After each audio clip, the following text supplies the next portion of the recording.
Lumalala po itong sagutan ni General Acop, sa Congressman Acop at General Senator De La Rosa. Akalain nyo yung julalay niya. Wala na natutunan kay Cardinal Sin. Ha?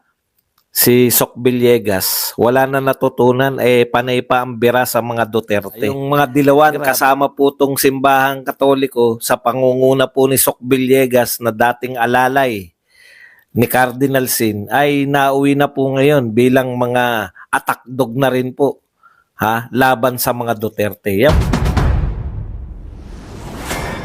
Lumalala po itong sagutan ni General Acop, sa Congressman Acop at General Senator De La Rosa, no?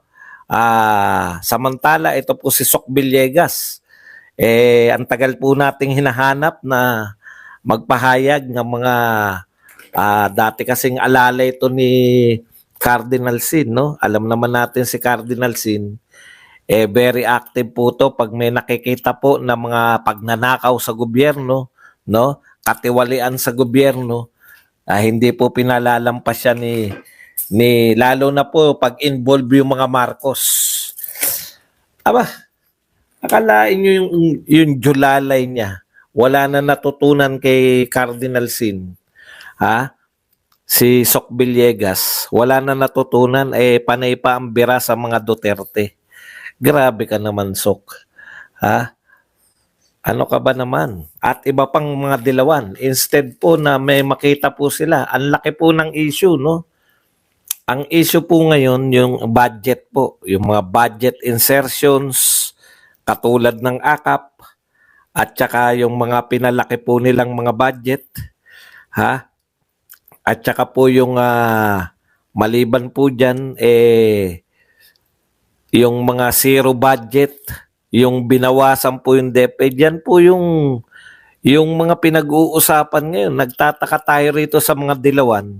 Dehin Bokiki, yung lumang issue na dapat nagpapaliwanag si BP Sara tungkol sa confidential fund, yan po yung pilit nilang kinakalkal. Bakit po? Alam na natin, bahagi po sila ng malaking yung mga dilawan, kasama po itong simbahang katoliko sa pangunguna po ni Sok Villegas na dating alalay ni Cardinal Sin, ay nauwi na po ngayon bilang mga attack dog na rin po, laban sa mga Duterte. Yan po, talakayin po natin, no? Yung sagutan po ni Acop at saka De La Rosa. Unahin po natin, si Acop po yung nag-report ng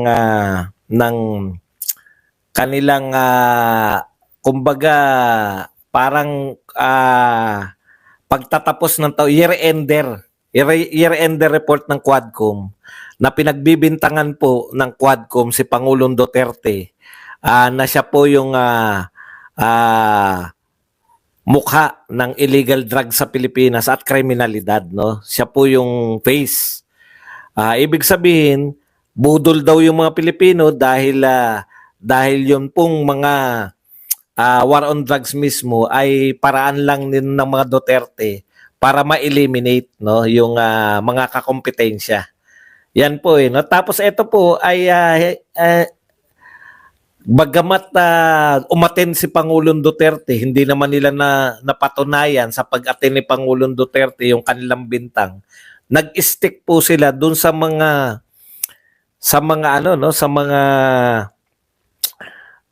dati na nilang testigo, particular si Asierto. So, yan po yung sinasabi ni Acop na si Pangulong Duterte, siya talaga yung mukha ng droga. Nung panahon niya, kunwari, para lang ma-eliminate yung mga kanyang kalaban. Galing no? Tapos lahat ng to, no? Lahat po yan walang nakaalam. 6 na taon pong ginawa ni Pangulong Duterte war on lahat po ng mga pulis, kasabwat niya. Parang ganun yung gustong palabasin ni Acop, di ba?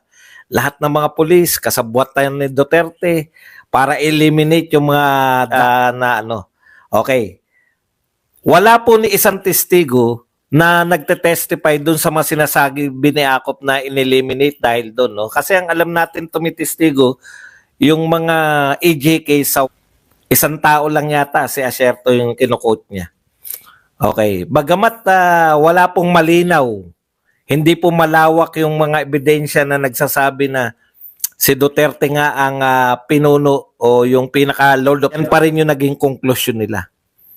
Ngayon, ang tanong nga natin dyan, asan ang ebidensya na si Duterte? Asan ang yaman ni Duterte?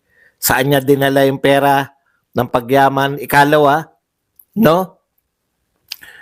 Ang hirap tanggapin na pinatahimik niya sa droga, tinanggal niya yung mga, marami po nagbago, puwersado man o kagustuhan pansarili, hindi na po nagdodroga. Napakahirap pong paniwalaan na kung ikaw i-eliminate mo pati yung negosyo mo, no? Tatanggalin mo, in-eliminate ni ang bintang kasi kay Duterte, lahat na eliminate pati yung mga nagdodroga. So, hindi po ang katotohanan po at nasaksihan natin for 6 years, talagang tumahimik po ang kapaligiran, nabawasan ng krimen. Yan po yung war. Hirap pong papaniwalaan itong report ng Quadcom na nag-tribe, no, si Pangulong Duterte. Paano ka magta-tribe sa isang environment kung sa isang environment na hinigpitan yung droga na halos wala nang gumagamit ng droga? Yan ang dapat nyong ipaliwanag eh. Ikalawa, kung drug, lahat po sa buong mundo, grabe po, bumabaha po ang pera. Lahat po ng babaha po ang yaman. Bilyon-bilyon, grabe po ang gastusan, grabe ang mga gamit, grabe ang mga bahay, malapalasyo, grabe po, lahat-lahat. Ang tanong, nakita po ba natin yan? Typical po ba na si Pangulong Duterte ay ikinayaman niya? Okay. Yung mayaman po ba si Pangulong Duterte dahil dito sa sinasabi niyong droga? Wala po makapagsabi niyan. Meron bang mga napatunayan, may tumistigo pa na nagkamal ng bilyong-bilyon na salapi si Pangulong Duterte? Yan yung para mo masabi, no? Dapat napatunayan niya ng Quadcom na ikinayaman talaga ni Duterte yung kanya, na dahil nagkamal siya, dahil solo na siya. Oh. Pansinin niyo po lahat po naku, maniwala kayo, waiting lord lang, grabe na kung magkamal, drug. Lalo na kung na-eliminate daw ni Duterte lahat ng kanyang katunggali. Di solo na niya. Buong Pilipinas.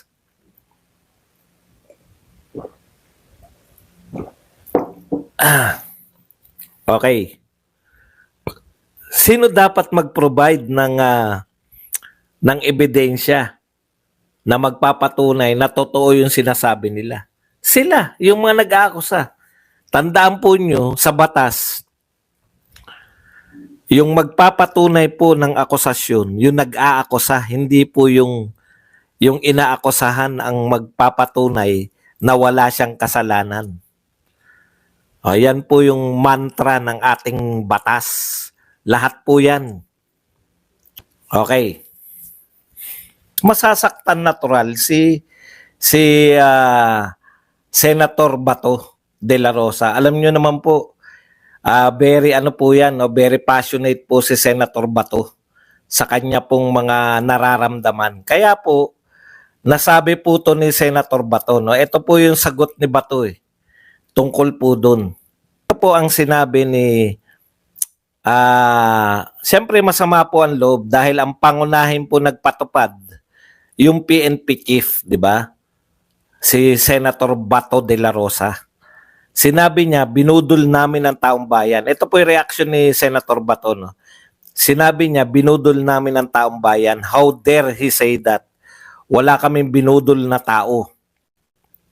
I swear, before the graves of my policemen, ang dami kong pulis na naman po yun, no? Masakit po yan eh. Parang yung, kung ikaw ay hindi bayaran, pinagbibintangan kang bayaran, ganun po kasakit yan. Sinabi pa ni Bato Kasi ang sakit po nun, ang dami po na lang po. Ngayon nga po nakakap, di ba? O yep. Kasi bloodless war no eh. Nakakapagtaka po na nung panahon ng na talagang matatapang po yung pulis na manghuli ng droga, marami pa po napapatay. Paano pa po kaya kung ngayon na bloodless revolution, bloodless war, 'di ba? Kung totoo po na meron pong bloodless war, tansya ko po hindi.